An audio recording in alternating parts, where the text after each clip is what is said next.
নমস্কার, আমি সঙ্গমিত্রা। আমার এই সহজ রান্না চ্যানেলে আপনাদের সবাইকে স্বাগত। আজ আমি রান্না করছি মশলা পটল। আপনারা যখন একঘেয়ে পটলের রেসিপি খেয়ে খেয়ে বোর হয়ে যাবেন, তখন খুব সহজেই বানিয়ে নিতে পারেন এই রেসিপিটি। এটি ভাত, রুটি, লুচি, পরোটার সঙ্গে খেতে কিন্তু খুব ভালো লাগে।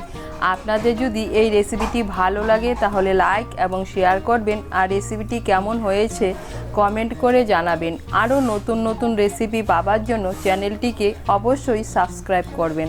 ধন্যবাদ। মশলা পটল বানানোর জন্য প্রথমেই লাগবে পটল। এখানে আমি 500 গ্রাম পটল নিয়েছি। পটলগুলোর হালকা খোসা ছাড়িয়ে মাঝখানে এভাবে চিড়ে নিয়েছি। এর মধ্যে দিয়ে দেব সামান্য একটু নুন, দিয়ে দেব সামান্য একটু হলুদ গুঁড়ো। নুন আর হলুদের গুঁড়োটাকে ভালো করে মিশিয়ে নিয়ে পটলটাকে 10 মিনিটের জন্য রেখে দেব।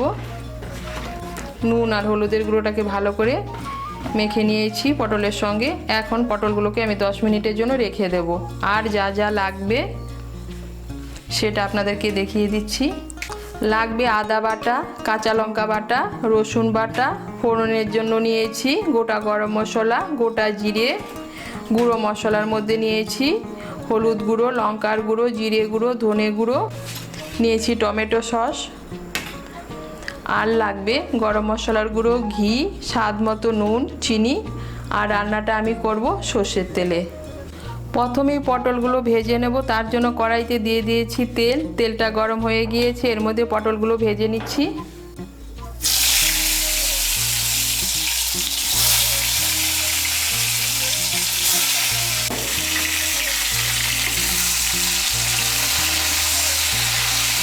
পটলগুলোকে তেলের সঙ্গে মিশিয়ে নেব। মিশিয়ে নিয়ে পটলগুলোকে লাল করে ভেজে নেব। এই দেখুন পটলগুলোকে ভেজে নিয়েছি। এখন পটলগুলোকে তুলে নেব। পটল ভাজার পর কড়াইতে যে তেল আছে এই তেলেই রান্নাটা করব। এর মধ্যে দিয়ে দিচ্ছি ফোড়ন। ফোড়নের জন্য নিয়েছি গোটা গরম মশলা আর নিয়েছি গোটা জিরে। এখানে গোটা গরম মশলার মধ্যে নিয়েছি 3টে এলাচ, 2টো লবঙ্গ আর 1 টুকরো দারচিনি। আর নিয়েছি হাফ ছোটো চামচ গোটা জিরে। এলাচের মুখগুলো একটু ফাটিয়ে দিয়েছি।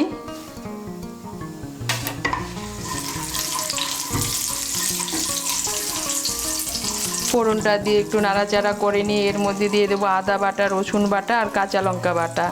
এখানে 1 বড় চামচ আদা বাটা নিয়েছি, 1 ছোটো চামচ রসুন বাটা নিয়েছি আর 4টে কাঁচা লঙ্কা বেটে নিয়েছি। ঝালটা আপনারা আপনাদের স্বাদ মতো দেবেন।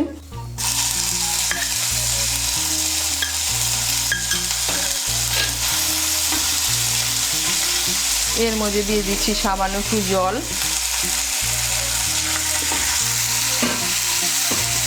যেন আদা বাটার কাঁচা লঙ্কা বাটাটা না ছিটকোয়। আদা বাটা, রসুন বাটার, কাঁচা লঙ্কা বাটাটাকে তেলের সঙ্গে মিশিয়ে নিয়ে একটু ভেজে নেব।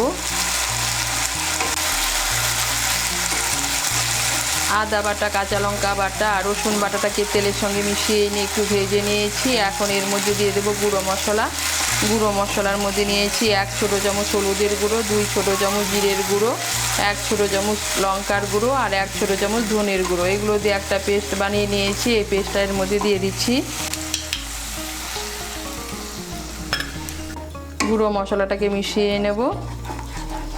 মিশিয়ে নিয়েছি। এখন এর মধ্যে দিয়ে দেবো স্বাদ মতো নুন। আমি পটল ভাজার সময় নুন দিয়েছিলাম, তাই নুনের পরিমাণটা একটু কমিয়ে দেবো, লাগলে পরে আবার দেব। নুনটাকে মিশিয়ে নেব। মিশিয়ে নিয়ে মশলাটাকে ভালো করে কষিয়ে নেব। এই দেখুন মশলাটাকে ভালো করে কষিয়ে নিয়েছি। এখন এর মধ্যে দিয়ে দেবো টমেটো সস। আমি এখানে দিয়ে দিচ্ছি 1 বড় চামচ টমেটো সস।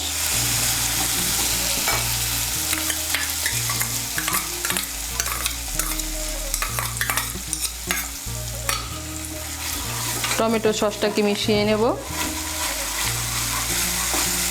মিশিয়ে নিয়েছি। এখন এর মধ্যে দিয়ে দেবো ভেজে রাখা পটলগুলো।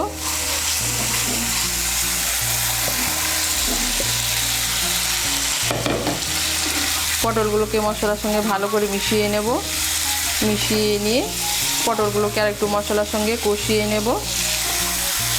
এই দেখুন পটলগুলোকে মশলার সঙ্গে আর একটু ভালো করে কষিয়ে নিয়েছি। এখন এর মধ্যে দিয়ে দেব জল। আমি মশলার বাটিগুলো ধুয়ে এর মধ্যে দিয়ে দিচ্ছি হাফ কাপ জল।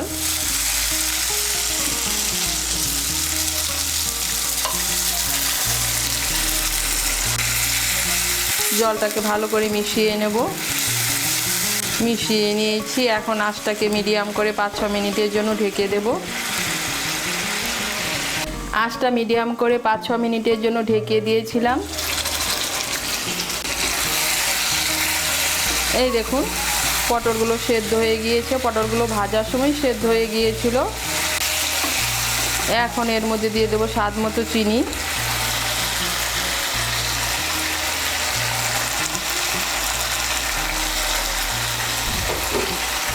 দিয়ে দিচ্ছি গরম মশলার গুঁড়ো। এর মধ্যে দিয়ে দিচ্ছি হাফ ছোটো চামচ গরম মশলার গুঁড়ো। আর দিয়ে দিচ্ছি হাফ চামচ ঘি। চিনি, ঘি, গরম মশলা গুঁড়োটাকে ভালো করে মিশিয়ে নেব। মিশিয়ে নিয়ে আঁচটাকে বাড়িয়ে আরও 1-2 মিনিট রান্না করে নেব। এই দেখুন আঁচটাকে বাড়িয়ে আরও 1-2 মিনিট রান্না করে নিয়েছি। পটলের থেকে তেল ছেড়ে দিয়েছে, তার মানে রান্নাটা পুরোপুরি তৈরি হয়ে গিয়েছে। আর তৈরি হয়ে গেল মশলা পটল। এটা ভাত, রুটি, লুচি, পরোটার সঙ্গে খেতে কিন্তু খুব ভালো লাগে। তৈরি হয়ে গেল মশলা পটল।